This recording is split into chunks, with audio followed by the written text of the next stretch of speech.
Hi friends, welcome back to my channel. ఈరోజు topic వచ్చేసి March 27 current affairs video. So ఎవరైనా మన ఛానల్ని కొత్తగా ఇస్తున్నట్టయితే ప్లీజ్ సబ్స్క్రైబ్ చేసుకోండి, లైక్ చేయడం మాత్రం అసలు మర్చిపోద్దు. అండ్ ఈరోజు ఫస్ట్ టాపిక్ చూస్తే కనుక ఆసియాలోనే అతిపెద్ద తులిప్ గార్డెన్ అంట. సో దాని నేమ్ వచ్చేసి ఇందిరాగాంధీ మెమోరియల్ తులిప్ గార్డెన్. ఇది ఎక్కడ లొకేట్ అయ్యి ఉందంటే జమ్మూ కాశ్మీర్లో ఇది ఉందన్నమాట, ఈ తులిప్ గార్డెన్. అండ్ ఇది ఆసియాలోనే అతిపెద్ద తులిప్ గార్డెన్ అని గుర్తుంచుకోండి, అండ్ నేమ్ అండ్ ఎక్కడ ఉంది. సో దీన్ని వచ్చేసి ఎప్పుడు ప్రారంభించారంటే 2007లో జమ్మూ కాశ్మీర్ అప్పటి సీఎం అయినటువంటి గులాం నబీ ఆజాద్ గారు దీన్ని ప్రారంభించడం జరిగిందనమాట. సో ఇప్పుడు రీసెంట్గా ఈ ఫ్లవర్స్ వచ్చేసి మార్చి నుంచి ఏప్రిల్ మంత్లో పూస్తాయన్నమాట. సో ఇప్పుడు తులిప్ ఫెస్టివల్ అనేది ఎవ్రీ ఇయర్ చేస్తారంట. సో ఇప్పుడు అది న్యూస్లో ఉందన్నమాట. దీని యొక్క విస్తీర్ణం ఎంతవరకు ఉంది అంటే 74 హెక్టార్లు అనేది విస్తీర్ణం ఉంది. ఈ విస్తీర్ణంలో ఈ తులిప్ గార్డెన్ ఉంది. అండ్ ఇక్కడ ఏంటంటే 17 లక్షలకు పైగా తులిప్ పుష్పాలు ఈ గార్డెన్లో ఉంటాయంట. సో రీసెంట్గా ఓపెన్ అనేది చేయడం జరిగింది ఈ తులిప్ గార్డెన్ని. నెక్స్ట్ కరెంట్ అఫైర్, మార్చ్ 27 యొక్క speciality world theatre day 2025. So ఇది ఎప్పటి నుంచి స్టార్ట్ అయింది అంటే 1961 నుంచి ఎవ్రీ ఇయర్ మార్చ్ 27 ఈ వరల్డ్ థియేటర్ డేని సెలబ్రేట్ చేసుకుంటున్నారు. సో ఏ సంస్థ దీన్ని సెలబ్రేట్ చేస్తుంది అంటే international theatre institute, ITI international theatre institute సంస్థ వచ్చేసి ఈ వరల్డ్ థియేటర్ డేని సెలబ్రేట్ చేస్తుంది. సో దీన్ని వచ్చేసి యునెస్కో 1948లో స్థాపించడం జరిగింది. యునెస్కో ఈ ITIని 1948లో స్థాపించింది. సో ఇక్కడ ఈరోజు మార్చ్ 27న ఏం చేస్తారంటే నాటకాలు మరియు కళల యొక్క ప్రాముఖ్యత గురించి అవగాహన అనేది కల్పించడం జరుగుతుంది ఈ వరల్డ్ థియేటర్ డే మార్చ్ 27న. Next current affair, Asia wrestling championships 2025కి భారత రెజ్లర్ అయినటువంటి సునీల్ కుమార్, ఇతను కాంస్య పథకాన్ని పొందడం జరిగింది ఆసియా రెజ్లింగ్ ఛాంపియన్షిప్స్ 2025లో. సో ఈ ఛాంపియన్షిప్ ఎక్కడ జరిగిందంటే జోర్డాన్లోని అమ్మాన్ అనే ప్లేస్లో ఈ రెజ్లింగ్ ఛాంపియన్షిప్ అనేది జరిగింది. సో ఇక్కడ భారత రెజ్లర్ అయినటువంటి సునీల్ కుమార్ కాంస్య పథకాన్ని గెలుచుకోవడం జరిగింది. నెక్స్ట్ కరెంట్ అఫైర్, హర్యానా స్టేట్కి సంబంధించిన ఒక AI చాట్బాట్ని లాంచ్ చేయడం జరిగింది హర్యానా స్టేట్. అదేంటంటే సారథి అనే ఒక AI చాట్బాట్ని లాంచ్ చేసింది. ఎవరు అంటే సీఎం అయినటువంటి నాయబ్ సింగ్ నైని గారు దీన్ని లాంచ్ చేయడం జరిగిందనమాట. సో ఎందుకు అంటే అక్కడ గవర్నమెంట్ యొక్క పౌర సేవల కొరకు అండ్ డిజిటల్ పాలనని ప్రోత్సహించడం కొరకు ఈ సారథి అనే ఒక AI చాట్బాట్ని లాంచ్ చేయడం జరిగిందనమాట హర్యానా స్టేట్. సో గుర్తుంచుకోండి name and state. Next current affair, Canara bank executive డైరెక్టర్గా SK మజుందార్ను నియమించడం జరిగింది. కెనరా బ్యాంక్ ఎగ్జిక్యూటివ్ డైరెక్టర్గా SK Majumdar. Next current affair, postal శాఖ వచ్చేసి పోస్టల్ డిపార్ట్మెంట్ మాతా కర్మ గౌరవార్థం ఆమె యొక్క జయంతి 1009వ జయంతి సందర్భంగా ఒక పోస్టల్ని ఆమె పేరు మీద ఒక పోస్టల్ స్టాంప్ని విడుదల చేయడం జరిగింది. సో ఈమె ఎవరు అంటే శ్రీకృష్ణుని యొక్క భక్తురాలు ఈ మాతా కర్మ. సో ఆమె యొక్క జయంతి రోజున కాబట్టి ఆ గౌరవార్థం పోస్టల్ శాఖ ఒక పోస్టల్ స్టాంప్ని విడుదల చేయడం జరిగింది ఆమె పేరు మీద. Next current affair, tea exports India. So ప్రపంచవ్యాప్తంగా టీ ఎక్స్పోర్ట్స్లో అంటే టీని ఎగుమతి చేస్తున్న దేశాలలో ప్రపంచవ్యాప్తంగా ఇండియా వచ్చేసి సెకండ్ ప్లేస్లో ఉంది. 2024 యొక్క లెక్కల ప్రకారం ఇండియా వచ్చేసి సెకండ్ ప్లేస్లో ఉందన్నమాట. ఫస్ట్ ప్లేస్లో వచ్చేసి కెన్యా. అంటే అత్యధికంగా టీని ఎగుమతి చేస్తున్న దేశాలలో India second place, first place Kenya అని గుర్తుంచుకోండి. 254 మిలియన్స్ల టీని అనేది ఎక్స్పోర్ట్ చేయడం జరుగుతుంది అన్నమాట విదేశాలకి మన భారతదేశం నుండి. అయితే దీని యొక్క సంస్థ వచ్చేసి టీ బోర్డ్ ఆఫ్ ఇండియా తెలపడం జరిగింది. సో ఇక్కడ దీని యొక్క హెడ్ క్వార్టర్ ఎక్కడ ఉందంటే టీ బోర్డ్ ఆఫ్ ఇండియా యొక్క హెడ్ క్వార్టర్ కోల్కతాలో ఉంది. అయితే మన ఇండియా వైజ్గా చూస్తే కనుక టీని ప్రొడ్యూస్ చేస్తున్న టాప్ 5 స్టేట్స్ ఏంటంటే Assam, west Bengal, Tamil Nadu, Kerala and Karnataka. Top 5 states అన్నమాట టీని ప్రొడ్యూస్ చేస్తున్న ఎక్కువగా ఉత్పత్తి చేస్తున్న రాష్ట్రాలు టాప్ 5. అండ్ ఇక్కడ టీ గురించి చూస్తే కనుక డార్జిలింగ్ టీ వచ్చేసి దీనికి GI ట్యాగ్ అనేది రావడం జరిగింది డార్జిలింగ్ టీ. సో దీని యొక్క స్పెషాలిటీ ఏంటంటే భారతదేశంలోని తొలిసారి GI ట్యాగ్ పొందింది ఏంటంటే ఈ డార్జిలింగ్ టీ. 2004 నుంచి 5 మధ్యలో ఈ డార్జిలింగ్ టీకి తొలిసారిగా GI ట్యాగ్ అనేది లభించడం జరిగింది. సో భారతదేశంలో GI ట్యాగ్ పొందిన తొలి ఉత్పత్తి అన్నమాట Darjeeling tea.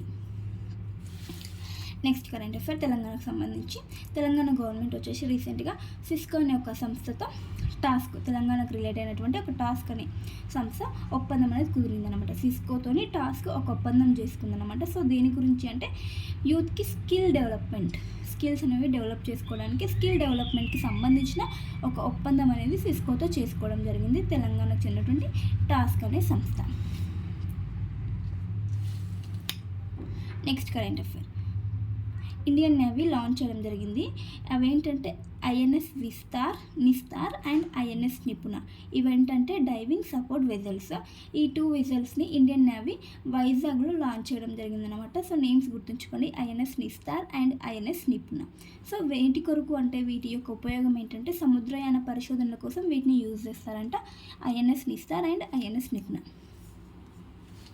Next current affair, ప్రపంచంలోనే అత్యంత విలువైన ఉక్కు సంస్థగా JSW స్టీల్ అనే సంస్థ నిలవడం జరిగింది. ప్రపంచంలోనే ఇది అత్యంత విలువైన ఉక్కు సంస్థ అంట. సో నేమ్ గుర్తుంచుకోండి, సంజన్ జిందాల్ నేతృత్వంలో వహిస్తున్నటువంటి JSW స్టీల్ కంపెనీ ప్రపంచంలోనే అత్యంత విలువైన ఉక్కు సంస్థగా నిలిచింది. దీని యొక్క టర్న్ ఓవర్ మార్కెట్ విలువ ఎంత? ఈ కంపెనీ యొక్క మార్కెట్ విలువ అంటే 2.58 lakhs crores, లక్షల కోట్లు దీని యొక్క మార్కెట్ విలువ అంటే ఈ కంపెనీ యొక్క మార్కెట్ విలువ. నెక్స్ట్ కరెంట్ అఫైర్, NIH డైరెక్టర్గా ఇండో అమెరికన్ అయినటువంటి జై భట్టాచార్యని నియమించడం జరిగింది అమెరికా గవర్నమెంట్. ఎవరిని? జై భట్టాచార్యని NIH డైరెక్టర్గా నియమించడం జరిగింది. సో ఇక్కడ NIH అంటే ఏంటంటే నేషనల్ ఇన్స్టిట్యూట్ ఆఫ్ హెల్త్ ఒక సంస్థకి డైరెక్టర్గా జై భట్టాచార్య నియమించడం జరిగింది. ఇతను ఇండో అమెరికన్ అనమాట. సో ఈ సంస్థ ఏంటంటే అమెరికాలో ఆరోగ్య రంగంలో ఎవరైతే పరిశోధనలు కానీ చేస్తారో వారికి నిధులు అనేది అంటే ఫండ్స్ అనేది ఇవ్వడం జరుగుతుందంట. ఈ సంస్థ ద్వారా నేషనల్ ఇన్స్టిట్యూట్ ఆఫ్ హెల్త్ అనే సంస్థ ద్వారా నిధులు అనేది అందించడం జరుగుతుంది. అమెరికాలో ఏవైతే సంస్థలు కానీ ఆరోగ్య రంగంలో పరిశోధనలు చేసిన వారికి ఇవ్వడం జరుగుతుంది త్రూ ఈ సంస్థ ద్వారా. Next current affair, ministry of defence శాఖ వచ్చేసి ఒక ఒప్పందాన్ని చేయడం జరిగిందనమాట. 6,900 కోట్లతో ఒక ఒప్పందాన్ని కుదుర్చుకుంది. ఎవరితో అంటే Bharat forge and Tata advanced system limited. ఈ రెండింటితో భారతీయ డిఫెన్స్ వచ్చేసి మినిస్ట్రీ ఆఫ్ డిఫెన్స్ ఒక ఒప్పందాన్ని కుదుర్చుకుంది. సో వేటి కొనుగోలుకు అంటే 307 అడ్వాన్స్డ్ ఆర్టిలరీ గన్ సిస్టమ్స్ కోసం అండ్ హై మొబిలిటీ వెహికల్స్ 327 ఈ mobility vehicles and advanced artillery guns systems వీటిని కొనుగోలు కొరకు ఈ 2 సంస్థలతో మినిస్ట్రీ ఆఫ్ డిఫెన్స్ ఒప్పందాన్ని కుదుర్చుకుంది. టోటల్గా ఎంత అంటే 6,900 కోట్లతో ఈ ఒప్పందం అనేది జరిగిందనమాట. నెక్స్ట్ కరెంట్ అఫైర్, దేశంలోని మొట్టమొదటిసారి ఒక సహకార యూనివర్సిటీ అనేది ఏర్పాటు అవ్వబోతుంది. త్వరలో అంటే లోక్సభ ఆమోదించడం జరిగిందంట. సో త్వరలో దీని యొక్క యూనివర్సిటీ అనేది రాబోతుంది అనమాట, దేశంలోనే మొట్టమొదటి. సో నేమ్ ఏంటంటే త్రిభువన్ సహకారి యూనివర్సిటీ, కోఆపరేటివ్ అనమాట, సహకార సంఘాలు ఉంటాయి కదా, సో దానికి సంబంధించిన యూనివర్సిటీ సహకారి యూనివర్సిటీ. ఇలాంటి యూనివర్సిటీ ఇప్పటివరకు లేదు, ఇదే మొదటిసారి. సో మరి ప్లేస్ ఎక్కడ అంటే గుజరాత్లోని ఆనంద్ డిస్టిక్లో దీన్ని ఏర్పాటు చేయబోతున్నారంట. సో దీనికి నేమ్ ఎవరిది పెట్టారంటే త్రిభువన కషిభాయ్ పటేల్, రాజకీయ నాయకుడు ఉన్నటువంటి త్రిభువన కషిభాయ్ పటేల్ యొక్క నేమ్ అనేది ఈ యూనివర్సిటీకి పెట్టడం జరిగిందనమాట. సో ఏ సంస్థ దీన్ని ఏర్పాటు చేస్తుందంటే institute of rural management Anand IRMA దీన్ని ఏర్పాటు చేస్తుందనమాట ఈ యూనివర్సిటీని. అండ్ ఇక్కడ ఇంకో స్పెషాలిటీ ఏంటంటే 2025 ఇయర్ని ఇంటర్నేషనల్ ఇయర్ ఆఫ్ కోఆపరేటివ్స్గా ప్రకటించడం లేదంటే సహకార సంస్థల యొక్క సంవత్సరం అనమాట. అంతర్జాతీయ సంవత్సరం, international year of cooperatives. So గుర్తుంచుకోండి, త్రిభువన్ సహకారి యూనివర్సిటీ భారతదేశంలోని మొదటి యూనివర్సిటీ అనమాట. ఇంకా రాలేదు, త్వరలో నిర్మించబోతున్నారు. నెక్స్ట్ కరెంట్ అఫైర్, పశ్చిమ బెంగాల్ రాష్ట్రం వచ్చేసి ఒక మొబైల్ యాప్ని లాంచ్ చేయడం జరిగింది. సో దేని కొరకు ఈ యాప్ అంటే పోలీసుల యొక్క బదిలీలు అయితే ఏవైతే ట్రాన్స్ఫర్స్ ఉంటాయో వాటి పారదర్శకత కోసం, ట్రాన్స్పరెన్సీ కోసం ఈ యాప్ని లాంచ్ చేయడం జరిగింది పశ్చిమ బెంగాల్ స్టేట్. అంటే అలా ట్రాన్స్ఫర్లో ఎలాంటి అవినీతి అనేది జరగకుండా ఈ యొక్క యాప్ని లాంచ్ చేయడం జరిగింది. నెక్స్ట్ కరెంట్ అఫైర్, సెన్కాకు దీవుల వివాదం. సో ఈ దీవులు వచ్చేసి ఏ 2 దేశాల మధ్య వివాదంగా ఉన్నాయంటే జపాన్ అండ్ చైనా, ఈ 2 దేశాల మధ్య వివాదంగా ఉందన్నమాట. సో నేను గుర్తుంచుకోండి, సెన్కాకు దీవుల వివాదం. అయితే ఇవి వచ్చేసి టోటల్గా ఈ దీవుల యొక్క విస్తీర్ణం ఎంత అంటే 7 చదరపు కిలోమీటర్ల విస్తీర్ణంలో ఈ దీవులు అనేవి ఉన్నాయంట. ఇందులో 8 నిర్జన దీవులు అనేవి ఉన్నాయి. ఈ టోటల్గా 7 చదరపు కిలోమీటర్ల విస్తీర్ణంలో 8 నిర్జన దీవులు అనేవి ఉన్నాయి. సో ఏ 2 దేశాల మధ్య వివాదంగా నడుస్తుందంటే జపాన్ అండ్ చైనా మధ్యలో సెన్కాకు దీవుల వివాదం అనేది నడుస్తుంది. Next current affair. Bharat and Uganda మధ్య ఒక సంయుక్త వాణిజ్య సమావేశం అనేది జరిగింది, 3వ సమావేశం ఇది. అయితే ఏ రోజున జరిగిందంటే 25 నుంచి 26 మార్చ్ మధ్యలో న్యూఢిల్లీలో ఈ సమావేశం జరిగిందనమాట. దాదాపు 23 ఏళ్ళ తర్వాత మళ్ళీ ఈ సమావేశం అనేది జరిగిందంట ఈ 2 దేశాల మధ్య. సో ఇది 3వ సమావేశం. సో దేని కొరకు అంటే 2 దేశాల మధ్య పరస్పర వాణిజ్య సహకారం కోసం అండ్ వాణిజ్య విస్తరణ కోసం ఈ సమావేశం అనేది జరిగింది భారత్ అండ్ ఉగాండా మధ్య.